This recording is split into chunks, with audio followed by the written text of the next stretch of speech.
O fazendeiro estava entre a vida e a morte, até uma onça pintada aparecer do nada. Ninguém conseguia entender o comportamento daquela onça pintada, nem a família destroçada pela dor, nem os vizinhos que sussurravam em cantos escuros da casa, nem mesmo o médico que havia carimbado o atestado de óbito com mãos trêmulas apenas 2 horas antes. Todos achavam que Malu, a magnífica onça pintada que havia sido resgatada ainda filhote pelo fazendeiro, estava simplesmente inconsolável, incapaz de processar a perda irreparável de seu protetor e melhor amigo.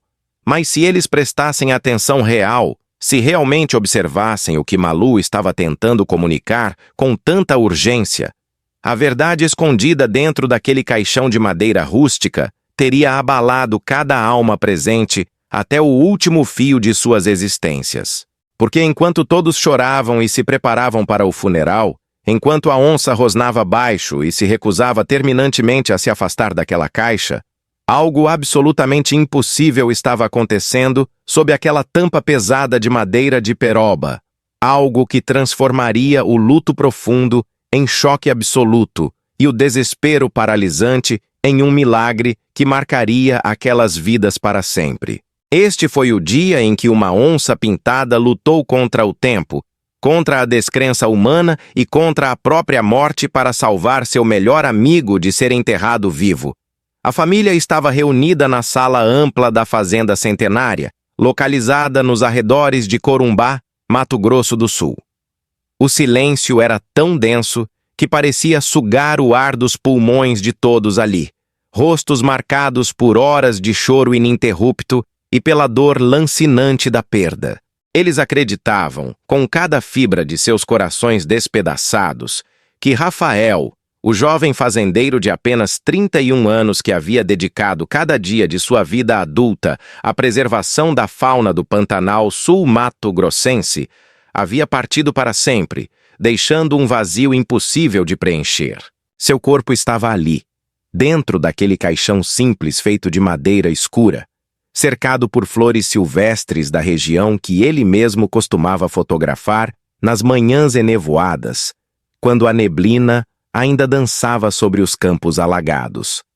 Mas Malu, a onça pintada de pelagem dourada salpicada de rosetas negras perfeitas, que Rafael havia resgatado das mãos de traficantes quando ela tinha apenas 4 meses de vida, recusava-se com uma determinação quase humana a aceitar aquela realidade imposta.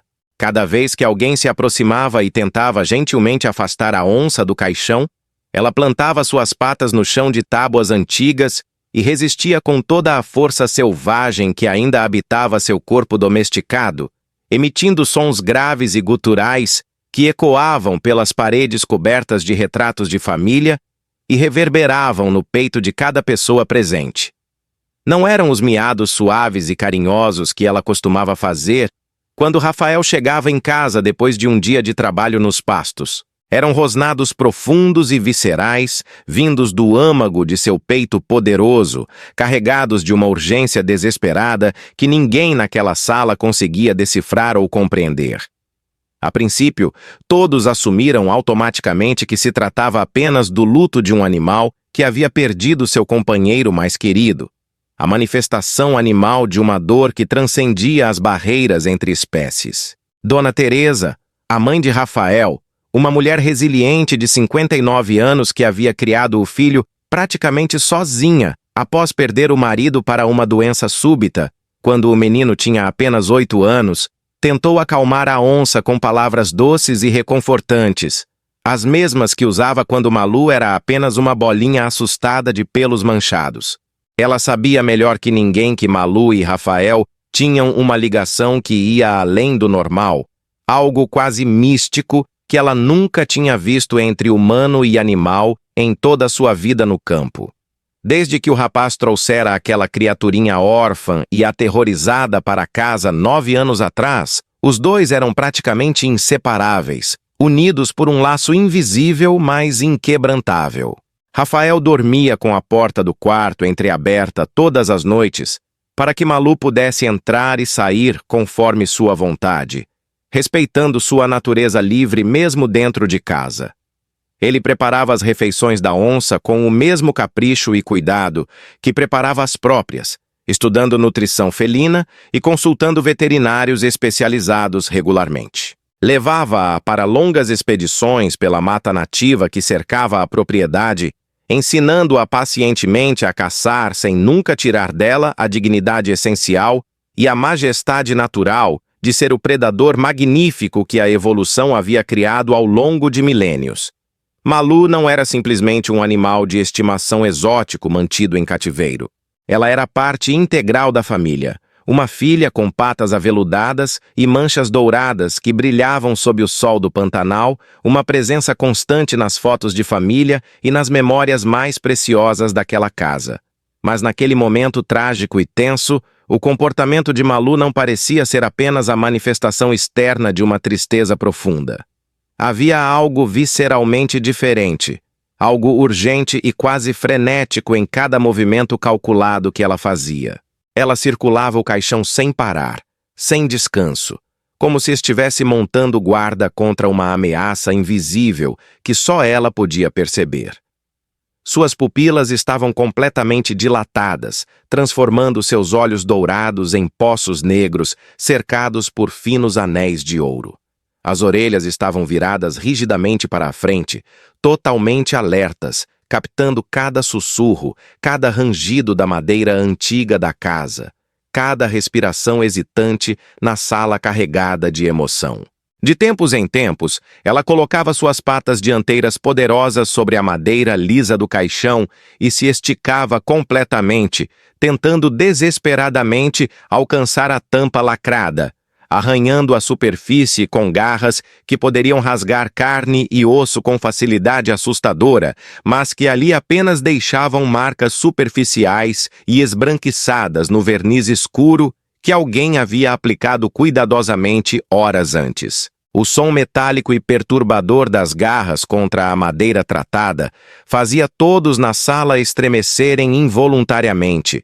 Um som que mexia com algo primitivo e ancestral no coração de cada pessoa que ouvia, despertando medos antigos guardados no fundo da psique humana. Seu Valdir, o caseiro experiente da fazenda que conhecia Rafael desde que o menino tinha apenas 6 anos e vinha pela primeira vez visitar o avô que então administrava a propriedade, foi o primeiro a perceber conscientemente que algo estava profundamente errado naquela situação. Ele estava parado perto da janela ampla de madeira, olhando distraidamente para a tempestade ameaçadora que se formava no horizonte distante, nuvens negras e pesadas se acumulando como presságios sombrios, quando algo o fez virar-se bruscamente e observar Malu com atenção renovada e focada. Seus 68 anos de vida, passados quase todos ali naquela terra vermelha e fértil do Mato Grosso do Sul, trabalhando com gado, cavalos e a fauna selvagem que ocasionalmente cruzava as cercas da propriedade, haviam-lhe ensinado a ler sinais sutis que outras pessoas, mesmo aquelas criadas no campo, simplesmente ignoravam ou não conseguiam interpretar. Ele conhecia o comportamento dos animais melhor do que a maioria dos biólogos formados em universidades distantes. Conhecia através da experiência crua e da observação paciente acumulada ao longo de décadas. E o que ele via cristalizando-se diante de seus olhos em Malu não era luto animal, não era confusão ou negação da morte. Era alerta máximo, era proteção ativa e intencional. Era um aviso desesperado e urgente que ninguém estava conseguindo entender porque ninguém queria acreditar no impossível.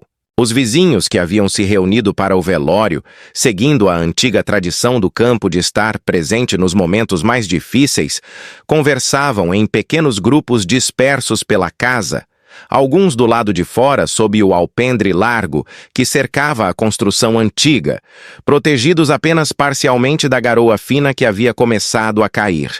Trocavam olhares cada vez mais preocupados e confusos, cada vez que ouviam um novo rosnado vindo de dentro da casa. Um som que parecia crescer em intensidade e desespero a cada minuto que passava inexoravelmente.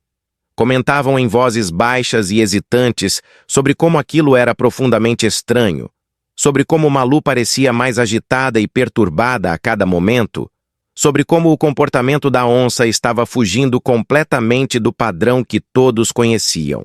Dona Aparecida, a vizinha mais próxima, cuja propriedade ficava a aproximadamente 4 quilômetros dali por uma estrada de terra batida, disse em voz baixa, mas firme, que nunca tinha visto Malu daquele jeito em todos os anos que conhecia o animal. Ela acompanhara o crescimento da onça desde que Rafael a trouxera para casa ainda filhote, sempre admirou a docilidade surpreendente do animal quando estava perto de seu protetor. A forma como aquele predador letal se transformava em um gato gigante e carinhoso na presença de Rafael.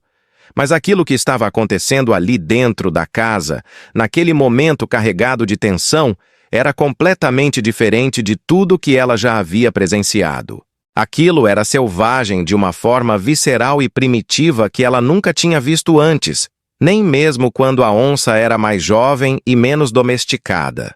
O padre Miguel, que havia vindo da cidade pequena mais próxima especificamente para realizar a cerimônia religiosa de despedida, tentou várias vezes iniciar as orações tradicionais do velório, mas sua voz experiente e normalmente firme mal conseguia ser ouvida sobre os rosnados cada vez mais altos e insistentes de Malu que dominavam completamente o ambiente. Ele era um homem paciente e compreensivo de 61 anos, que havia benzido Rafael quando ele era apenas um bebê de colo nos braços orgulhosos de Dona Teresa e que havia acompanhado de perto o crescimento do rapaz ao longo de todas aquelas décadas, testemunhando sua transformação em um jovem dedicado e apaixonado pela natureza. Conhecia intimamente a ligação profunda que Rafael mantinha com a natureza selvagem, sua paixão quase religiosa por proteger os animais ameaçados do Pantanal, seu trabalho incansável junto a ONGs de conservação. Mas nunca, em suas décadas de sacerdócio, havia imaginado que um dia estaria ali tentando dar a extrema unção e conduzir uma cerimônia fúnebre, enquanto uma onça pintada adulta e claramente perturbada parecia querer fisicamente impedir o enterro de acontecer. Era uma situação que fugia completamente de sua vasta experiência pastoral, mesmo depois de mais de 3 décadas realizando missas, casamentos, batizados e velórios pelo interior remoto do estado, em fazendas isoladas e comunidades pequenas, onde o moderno e o tradicional se misturavam de formas únicas. Teresa se aproximou de Malu mais uma vez, com passos hesitantes. Suas mãos calejadas pelo trabalho duro da fazenda tremendo visivelmente, enquanto estendia os dedos na direção do pelo manchado e úmido de suor da onça, tentando estabelecer algum tipo de conexão. Lágrimas escorriam continuamente por seu rosto marcado por anos de sol inclemente e pelo sofrimento recente, traçando linhas brilhantes pelas rugas que o tempo havia esculpido com paciência. Ela sussurrou o nome da onça com toda a ternura que conseguiu reunir em sua voz embargada, implorando quase desesperadamente que ela se acalmasse, que deixasse Rafael partir em paz para onde quer que as almas fossem após a morte, que não tornasse aquele momento já insuportável ainda mais difícil para todos. Mas Malu apenas a olhou por um breve segundo carregado de significado, seus olhos dourados brilhando com uma intensidade que parecia quase humana em sua complexidade emocional, antes de voltar sua atenção completamente e obsessivamente para o caixão que dominava o centro da sala. Foi exatamente naquele momento tenso e carregado que o rosnado mudou drasticamente de caráter. Ficou mais alto, mais agudo, mais desesperado e urgente. Não era mais um som que pudesse ser interpretado como tristeza ou confusão animal. Era um alarme estridente, um grito de aviso desesperado que ecoava pela sala fechada e fazia o sangue de todos os presentes literalmente gelar nas veias, despertando instintos primitivos de perigo iminente. Malu começou a andar de um lado para o outro com rapidez crescente, suas patas grandes e almofadadas fazendo o assoalho antigo de madeira ranger e gemer sob seu peso considerável. Ela media quase 1,5 metros da cabeça até a base da cauda musculosa. E quando se movia com aquela urgência frenética e desesperada, sua presença imponente preenchia completamente todo o espaço disponível na sala.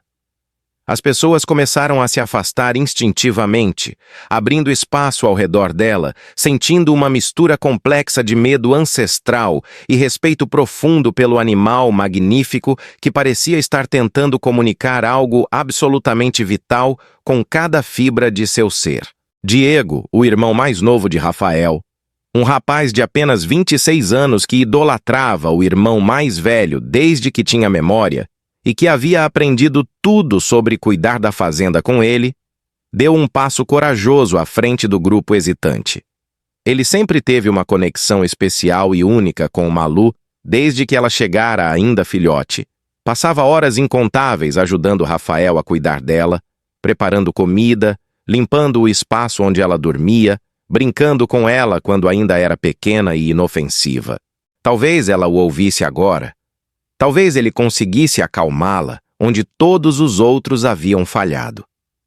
Diego se ajoelhou devagar e deliberadamente no chão de madeira, mantendo contato visual constante com Malu para não assustá-la, e chamou seu nome com a voz mais suave e reconfortante que conseguiu produzir apesar do nó apertado em sua garganta. A onça parou abruptamente por um instante congelado no tempo, seus músculos tensos como molas prontas para disparar, e olhou para ele intensamente como se estivesse avaliando se ele finalmente entenderia o que ela estava tentando comunicar com tanto desespero desde o início daquela vigília impossível.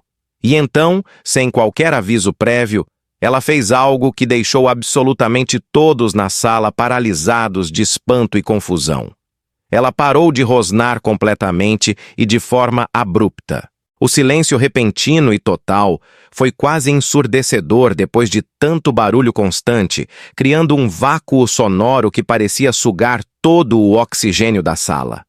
Malu se aproximou do caixão com passos lentos, medidos e deliberados, cada movimento carregado de propósito e intenção clara, e então, com uma delicadeza absolutamente surpreendente e quase comovente para um predador de seu tamanho e força, colocou sua orelha peluda diretamente contra a madeira escura e lisa do caixão. Seu corpo inteiro ficou completamente imóvel como uma estátua de pedra. Até mesmo sua respiração, normalmente audível e ritmada, parecia ter parado por completo. Ela estava ouvindo algo com concentração total. Algo específico que nenhum humano naquela sala, repleta de pessoas, conseguia perceber ou sequer imaginar. O coração de Teresa começou a bater mais rápido e irregular contra suas costelas, impulsionado por uma mistura confusa de medo e algo que ela não conseguia nomear ainda. Havia algo profundamente perturbador na postura absolutamente congelada de Malu, na forma como ela permanecia imóvel, como se toda sua existência dependesse de captar algum som imperceptível, que fez um fio impossível e frágil de esperança começar a se formar no fundo do peito destroçado da mulher. Mas era loucura completa pensar aquilo. Era negar a realidade cruel que havia sido confirmada por profissionais. O médico havia confirmado categoricamente a morte de Rafael. Tinha sido uma fatalidade terrível e repentina. Um acidente brutal com o trator na parte mais remota e isolada da fazenda, longe de qualquer ajuda imediata. Quando finalmente encontraram o corpo dele jogado perto do maquinário virado, já fazia várias horas desde o acidente. Não havia pulso detectável, não havia respiração perceptível, a pele estava fria ao toque. O doutor Henrique, o médico dedicado que atendia a família há mais de 15 anos e que conhecia Rafael desde adolescente, havia examinado o corpo pessoalmente com todo o cuidado profissional que sua formação exigia. Assinou o atestado de óbito sem qualquer hesitação, confiante em seu diagnóstico baseado em décadas de experiência médica. Como poderia haver alguma dúvida razoável sobre algo tão definitivo quanto a morte? E ainda assim, enquanto olhava hipnotizada para Malu prensando a orelha contra aquele caixão lacrado, Teresa sentiu algo se mexer profundamente dentro dela, algo primitivo e maternal.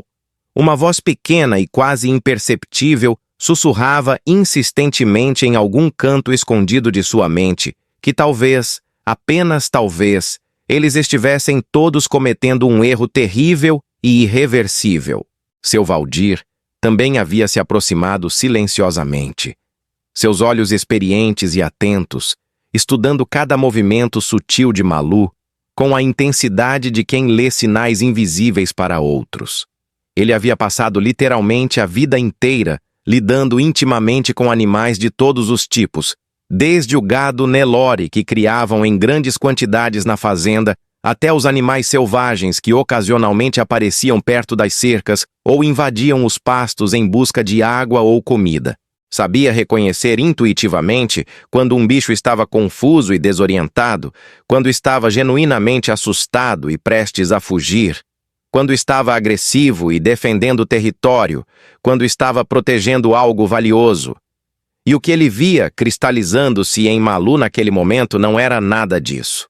Era certeza absoluta, era determinação inabalável e focada. Era um animal que sabia exatamente o que estava fazendo e precisamente por quê, agindo com propósito claro e intencional. Ele se virou lentamente para Teresa, seus olhos encontrando os dela através da sala carregada de tensão elétrica, e pela primeira vez, desde que tudo aquilo havia acontecido de forma tão repentina e devastadora, ousou dizer em voz alta e firme o que estava pensando havia vários minutos. Disse com voz rouca de emoção que talvez devessem realmente ouvir o que Malu estava tentando dizer com tanto desespero, que talvez aquela onça soubesse algo fundamental que eles, com toda a sua inteligência e tecnologia humana, não sabiam ou não conseguiam perceber. As palavras diretas e ousadas de seu Valdir caíram sobre a sala como uma pedra pesada jogada em água parada e cristalina, criando ondas crescentes de desconforto, confusão e até indignação. Alguns dos presentes olharam para ele como se o velho caseiro tivesse finalmente enlouquecido de vez depois de tantos anos vivendo isolado no campo. Era absurdo completo e total, diziam em murmúrios indignados. O médico já havia confirmado oficialmente a morte com sua autoridade profissional. O corpo estava frio ao toque, sem sinais vitais detectáveis. Como poderiam sequer considerar seriamente tal possibilidade sem base na realidade? Era desrespeitar a memória do falecido com esperanças falsas e cruéis. Mas outros presentes, principalmente aqueles que conheciam mais intimamente a ligação profunda e quase sobrenatural entre Rafael e Malu, começaram a hesitar em suas certezas anteriores. Começaram a se perguntar internamente se não havia algo importante ali que estavam ignorando completamente por acreditar demais cegamente na ciência moderna e de menos na intuição aguçada e nos instintos de um animal que conhecia Rafael melhor e mais profundamente do que qualquer pessoa naquela sala lotada. Malu ainda estava completamente imóvel, com a orelha colada firmemente no caixão. E agora sua cauda longa e musculosa havia começado a se mexer de forma reveladora. Não era o movimento relaxado e preguiçoso de um animal em paz e descanso. Era tenso, rígido, alerta, como quando ela caçava pacas na mata e estava prestes a saltar explosivamente sobre a presa desavisada.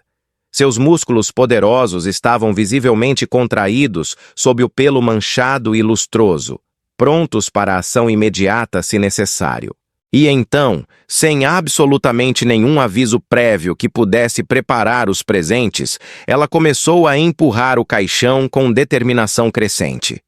Não era com força total e destrutiva, não estava tentando violentamente derrubá-lo ou quebrá-lo, mas eram empurrões firmes, ritmados e insistentes, como se estivesse tentando fisicamente acordar alguém que dormia profundamente demais e precisava urgentemente despertar. O caixão pesado, que estava apoiado solidamente sobre 2 cavaletes robustos de madeira escura, começou a balançar levemente, mas visivelmente com cada empurrão determinado. O som inquietante do movimento fez várias pessoas na sala recuarem instintivamente, mais alguns passos apressados em direção às paredes. Foi então que aconteceu algo completamente inesperado que ninguém poderia ter previsto ou imaginado. Um som quase imperceptível e fantasmagórico veio claramente de dentro do caixão lacrado, tão baixo e sutil, que a maioria das pessoas presentes pensou automaticamente ter sido apenas o ranger natural da madeira sob o peso e a força dos empurrões insistentes de Malu. Mas seu Valdir ouviu distintamente com seus ouvidos, treinados por décadas no campo. E Teresa também ouviu com a audição aguçada que só uma mãe possui. Seus olhos arregalados se encontraram através da sala carregada de expectativa, cheios de um terror esperançoso, impossível e paradoxal que nenhum dos dois sabia como nomear ou processar adequadamente. O velho caseiro deu um passo determinado à frente, seu coração batendo tão forte e rápido que parecia querer literalmente explodir para fora do peito envelhecido. Ele pediu silêncio absoluto e imediato, com um gesto autoritário de mão. Sua voz normalmente suave, agora rouca e carregada de emoção urgente, cortando como uma lâmina o burburinho nervoso e crescente que havia tomado conta do ambiente claustrofóbico. Todos pararam de falar instantaneamente, como se um interruptor tivesse sido acionado. Até mesmo as crianças pequenas que brincavam inocentemente do lado de fora da casa, alheias à tragédia, ficaram subitamente quietas, sentindo através das paredes grossas que algo extremamente importante e potencialmente terrível estava acontecendo ali dentro. No silêncio pesado e sufocante que se seguiu, tão denso que parecia ter substância física, Malu empurrou o caixão novamente com força renovada, e desta vez o som que veio de dentro foi absolutamente inegável e impossível de racionalizar. Foi fraco e abafado. Tão fraco que mal poderia ser chamado de som real, mas estava definitivamente lá, real e aterrorizante. Um leve golpe surdo, como se alguém estivesse tentando bater desesperadamente de dentro para fora, com o último resquício microscópico de força que ainda lhe restava no corpo exausto. O impacto devastador daquele som impossível sobre as pessoas presentes foi instantâneo, visceral e avassalador. Algumas mulheres gritaram alto, suas vozes ecoando pelas paredes. 2 homens tropeçaram desajeitadamente para trás, chocados demais para manter o equilíbrio básico. O padre Miguel deixou cair o livro pesado de orações que segurava firmemente até aquele momento, e o som dele batendo com força no chão de madeira antiga ecoou pela sala como um trovão apocalíptico. Teresa cobriu a boca com ambas as mãos, tremendo violentamente, lágrimas agora jorrando incontrolavelmente de seus olhos vermelhos e inchados, não mais lágrimas amargas de tristeza e luto, mas de uma mistura impossível e contraditória de medo paralisante, esperança impossível e confusão mental absoluta. Seu corpo inteiro começou a tremer tão intensamente que ela parecia estar tendo convulsões. Diego correu imediatamente para o lado dela, segurando-a firmemente pelos ombros magros para que não desabasse inconsciente no chão. Seus próprios olhos jovens estavam arregalados como pratos, fixos hipnoticamente no caixão, como se ele pudesse começar a se mexer sozinho de forma sobrenatural a qualquer momento. Ao redor deles, o caos absoluto começou rapidamente a se instalar como fogo se espalhando, pessoas gritando simultaneamente, discutindo acaloradamente, algumas ainda insistindo veementemente que era impossível e que estavam todos enlouquecendo coletivamente, outras já correndo desesperadamente para pegar ferramentas adequadas para abrir o caixão imediatamente antes que fosse tarde demais. Malu havia recuado estrategicamente alguns passos para dar espaço aos humanos, mas mantinha inflexivelmente sua posição de guarda vigilante, olhos dourados e intensos fixos na caixa fúnebre com concentração absoluta. Ela não estava mais rosnando ameaçadoramente. Estava apenas esperando pacientemente, mas alerta, como se soubesse com certeza que finalmente, os humanos lentos e confusos estavam começando a entender exatamente o que ela havia tentado comunicar desesperadamente desde o início daquela provação impossível. Seu corpo poderoso ainda estava visivelmente tenso sob o pelo, pronto para agir instantaneamente se necessário para proteger Rafael, mas havia uma mudança sutil, mas perceptível em sua postura rígida. Era quase como se ela estivesse profundamente aliviada por não ser mais a única guardando aquele segredo terrível e urgente. Doutor, Henrique, que havia estado sentado isolado em um canto escuro da sala processando sua própria culpa, levantou-se abruptamente com olhos arregalados, seu rosto pálido como papel de seda. Ele era um homem sério de 52 anos, dedicado obsessivamente à profissão médica, que levava seu juramento de Hipócrates muito a sério e com orgulho. A possibilidade real e aterrorizante de ter cometido um erro tão grave e imperdoável, de ter declarado clinicamente morto alguém que ainda vivia precariamente, era algo que o atingia no cerne mais profundo de sua identidade profissional e pessoal, construída ao longo de décadas. Ele se aproximou do caixão com passos rígidos e quase mecânicos, enquanto sua mente treinada corria freneticamente através de todas as verificações médicas que havia feito cuidadosamente na fazenda. Tinha checado o pulso nas artérias principais, tinha escutado o coração com o estetoscópio, tinha verificado respiração, não havia absolutamente nenhum sinal vital detectável com os instrumentos disponíveis. Como era possível que tivesse errado tão catastroficamente? A menos que, e a realização o atingiu como um raio, a menos que Rafael estivesse em um estado extremamente raro, de coma tão profundo ou catalepsia tão severa, que os sinais vitais estivessem reduzidos a níveis completamente imperceptíveis para um exame clínico superficial feito sem equipamento hospitalar adequado. A ideia aterrorizante o encheu simultaneamente de horror paralisante pela falha e adrenalina pura pela possibilidade de corrigir o erro antes que fosse tarde demais. Antes que qualquer pessoa pudesse articular mais uma palavra, expressar mais uma opinião ou manifestar mais uma dúvida paralisante, ouviu-se novamente outro golpe vindo do interior do caixão. Este foi significativamente mais forte, mais claro, absolutamente impossível de negar ou racionalizar como imaginação coletiva. Veio de dentro do caixão lacrado com a força de um trovão em uma noite perfeitamente silenciosa, e com ele veio a certeza absoluta e inquestionável de que havia definitivamente alguém vivo ali dentro, lutando desesperadamente para sair, para respirar ar fresco, para viver mais um dia. O terror de imaginar quanto tempo exato Rafael havia passado consciente dentro daquela caixa fechada hermeticamente, sem ar suficiente, sem luz alguma, sem esperança de resgate, lutando contra o pânico e a asfixia, fez Teresa soltar um grito que veio das profundezas mais escuras de sua alma maternal.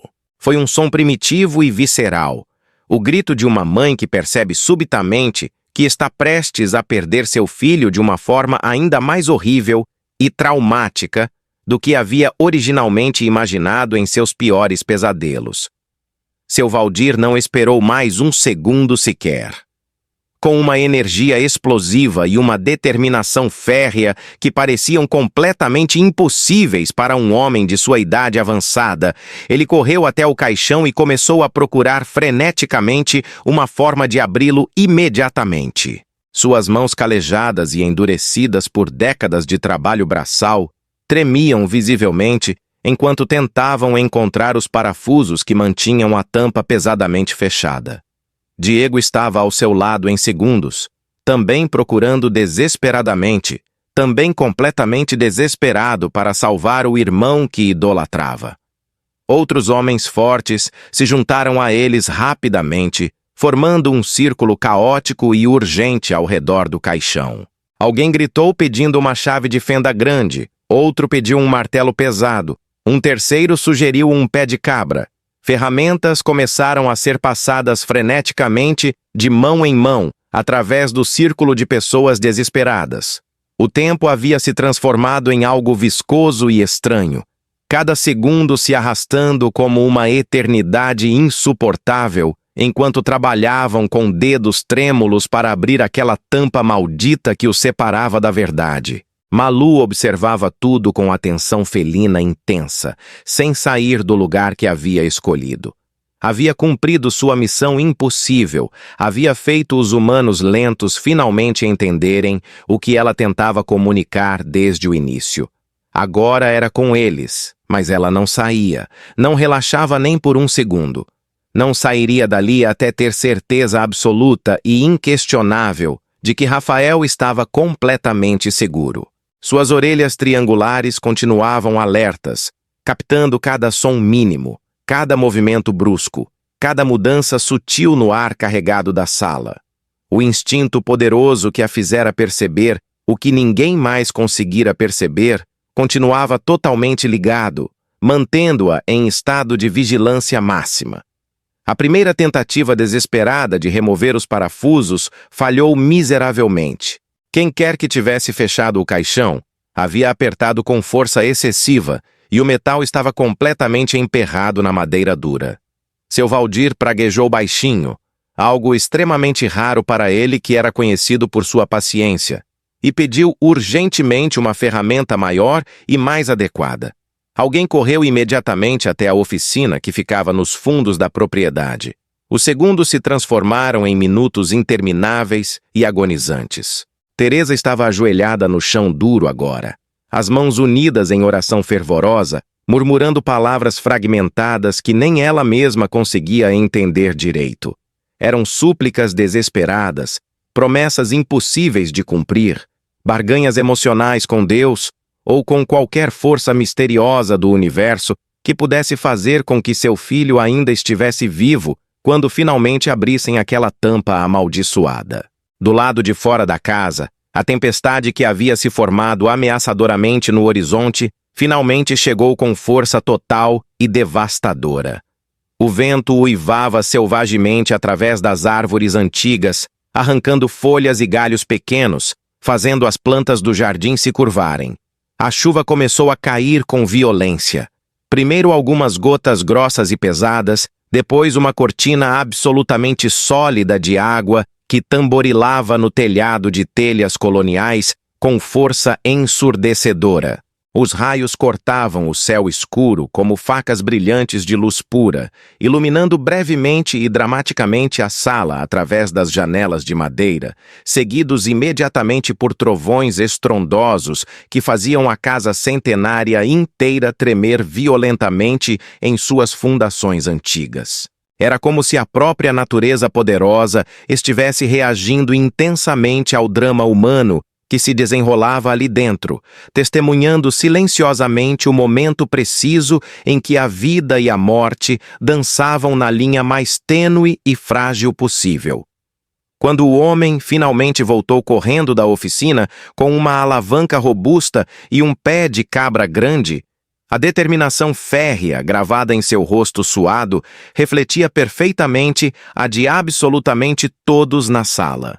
Eles iam abrir aquele caixão imediatamente, não importava o que custasse, não importava o que encontrassem lá dentro. Seu Valdir pegou o pé de cabra pesado com mãos que agora não tremiam mais, transformadas pela urgência em instrumentos de propósito puro. Havia uma tarefa crítica a ser feita, e ele a faria sem hesitação. Posicionou a ferramenta fria sob a borda resistente da tampa e fez força considerável.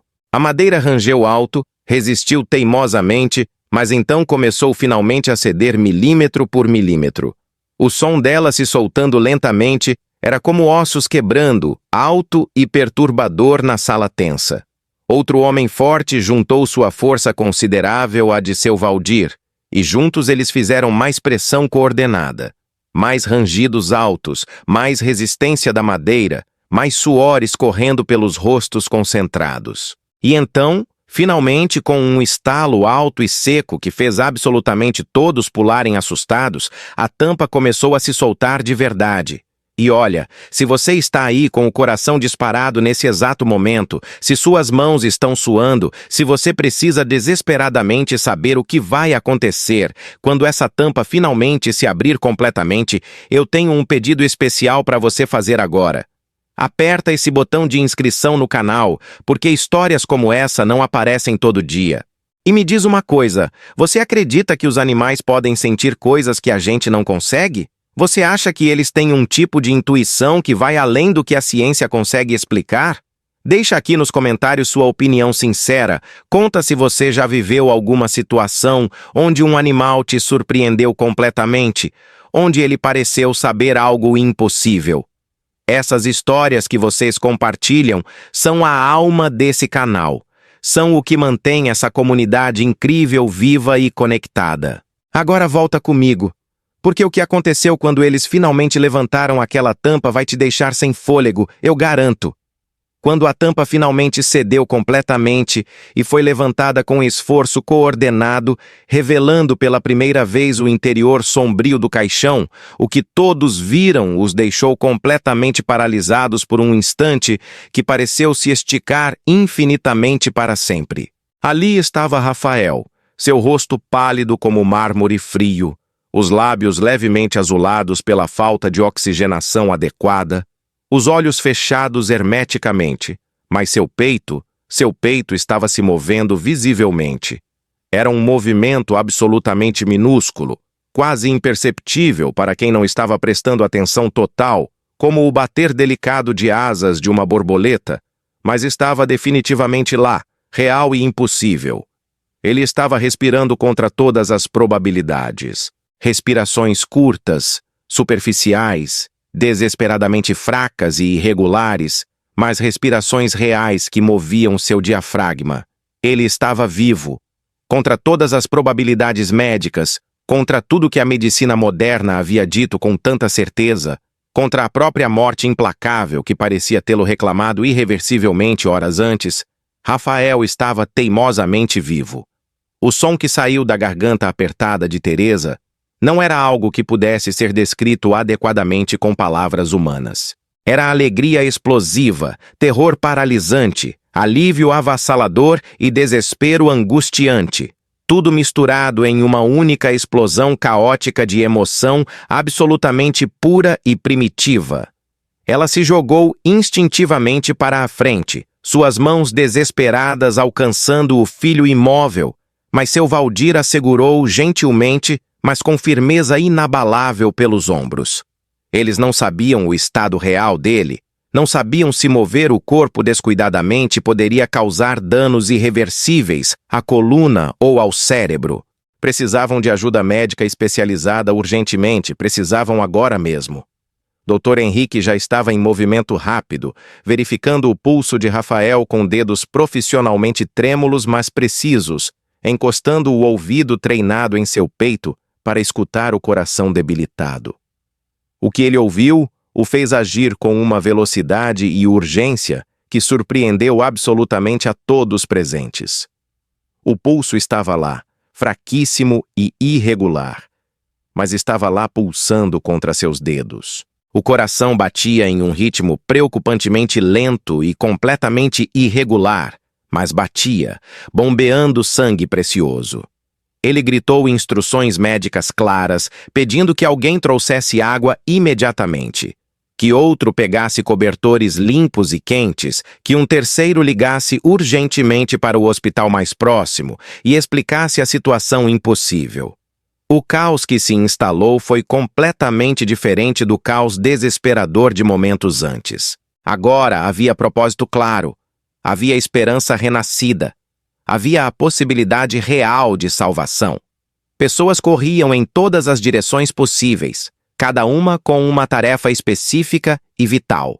Diego estava ao telefone fixo, gritando informações confusas mas urgentes para o atendente do hospital na cidade, explicando a situação absolutamente impossível de acreditar, implorando com voz quebrada que mandassem uma ambulância equipada o mais rápido que fosse humanamente possível. Mas todos ali sabiam a realidade cruel que o hospital ficava em Corumbá. A mais de 60 quilômetros dali, por estradas precárias de terra batida, que a chuva torrencial estava rapidamente transformando em lamaçais intransitáveis.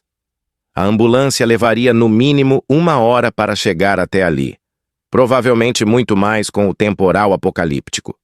1 hora preciosa que Rafael talvez simplesmente não tivesse para esperar passivamente. Foi Dona Aparecida, a vizinha extremamente prática que havia criado 6 filhos sozinha e sobrevivido a 3 maridos difíceis, quem tomou a decisão definitiva sem consultar ninguém. Eles tinham que levar Rafael até o hospital imediatamente. Não podiam simplesmente esperar passivamente aqui. A cada minuto que passava inexoravelmente, ele poderia estar perdendo o pouco de vida frágil que ainda tinha. Sua caminhonete Toyota estava estacionada bem do lado de fora da casa. Era grande e espaçosa, tinha capacidade adequada, e ela conhecia aquelas estradas traiçoeiras como a palma de sua própria mão enrugada. Eles fariam isso juntos. Levariam Rafael até Corumbá através da tempestade violenta, através da lama traiçoeira, através do próprio inferno se fosse absolutamente necessário. E eles fariam isso agora, sem mais um segundo de hesitação. Seu Valdir e 2 outros homens robustos levantaram Rafael com um cuidado extremo e delicado, como se estivessem carregando cristal finíssimo que poderia se despedaçar ao menor movimento brusco. Eles haviam colocado um cobertor grosso sobre ele primeiro para usá-lo como uma maca improvisada, mas funcional. Rafael não reagiu de forma alguma quando foi movido cuidadosamente.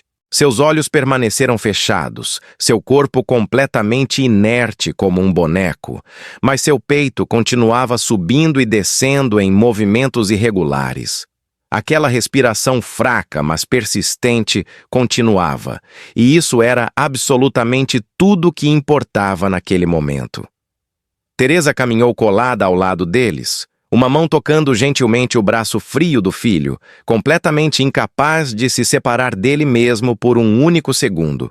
Diego estava do outro lado, segurando a mão gelada de Rafael, sussurrando palavras urgentes de encorajamento que sabia que o irmão provavelmente não podia ouvir conscientemente, mas que precisava dizer mesmo assim para manter sua própria sanidade. E Malu, a onça salvadora, não saiu do lado deles nem por um instante. A onça magnífica seguiu o grupo passo a passo sincronizado, enquanto eles carregavam Rafael pela casa antiga, através da porta da frente larga, para a chuva torrencial que caía violentamente do céu escuro como breu. Ela não os deixaria agora. Não depois de ter lutado tanto tempo para que finalmente entendessem. Quando chegaram à caminhonete estacionada, houve um momento breve de hesitação coletiva. Como iam levar uma onça pintada adulta e potencialmente perigosa junto com eles em uma emergência médica? Mas a questão se respondeu sozinha quando Malu simplesmente saltou com agilidade felina para a caçamba traseira descoberta da caminhonete, sem esperar qualquer convite ou permissão, posicionando-se estrategicamente ao lado de onde Rafael estava sendo cuidadosamente colocado sobre cobertores. Ela olhou para Teresa e para os outros com aqueles olhos dourados, intensos e penetrantes, e a mensagem era absolutamente clara e inegociável. Ela ia junto na viagem e não havia absolutamente nenhuma discussão possível sobre isso. Se você chegou até o final desse relato incrível e se arrepiou, como eu me arrepiei ao escrever, deixa aquele like e se inscreve no canal. Toda semana eu trago histórias reais que mostram o lado mágico e misterioso da nossa conexão com os animais. Compartilha esse vídeo com quem precisa acreditar que ainda existe beleza e bondade neste mundo. Que conexões impossíveis podem acontecer quando menos esperamos. Um abraço enorme.